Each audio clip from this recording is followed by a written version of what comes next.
La riduzione di 32 autonomie nel Veneto non è poco.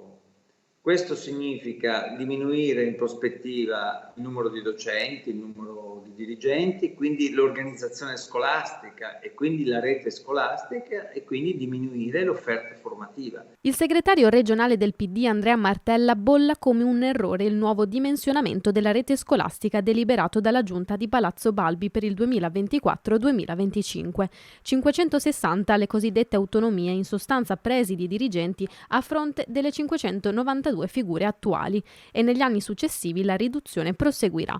Per l'assessore regionale all'istruzione Elena Donazzan non una penalizzazione ma un efficientamento dell'offerta formativa, grazie a un lavoro partito da lontano di aggregazioni da una parte e tutela delle realtà più isolate dall'altra. Il dimensionamento quest'anno è rigoroso, è più rigoroso perché deriva da un obbligo del PNRR. Però che cosa ha ottenuto il Veneto? Di avere in parte la capacità di essere autonomo, cioè di decidere dove e come. Non per numero di studenti, minimo o massimo, ma con una questione legata a un equilibrio territoriale. Garanzie che non bastano al Partito Democratico, con il segretario Martella convinto che il rischio concreto sia quello di diminuire l'offerta formativa lì dove ce n'è più bisogno. Diminuirla soprattutto nei luoghi, nelle aree di montagna, laddove c'è il rischio di far venire meno un servizio fondamentale come quello scolastico. Per cui anche chiamare in causa il PNRR per dire questa riforma è stata fatta perché il PNRR è abbastanza,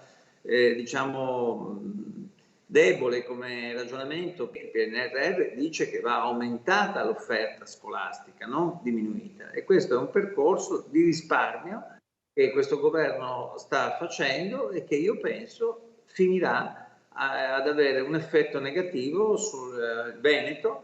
Per Donazzani invece una scelta precisa e di autonomia. Abbiamo detto al governo e al ministero: non fateci chiudere le scuole restano aperte, anche se in un territorio ci dovesse essere la richiesta di una pluriclasse di soli 5 bambini, noi siamo per difenderla, e allora dobbiamo razionalizzare nei presidi, nei dirigenti scolastici. È stato un dimensionamento che è equilibrato perché noi i compiti li avevamo fatti ancora nel 2010-2011.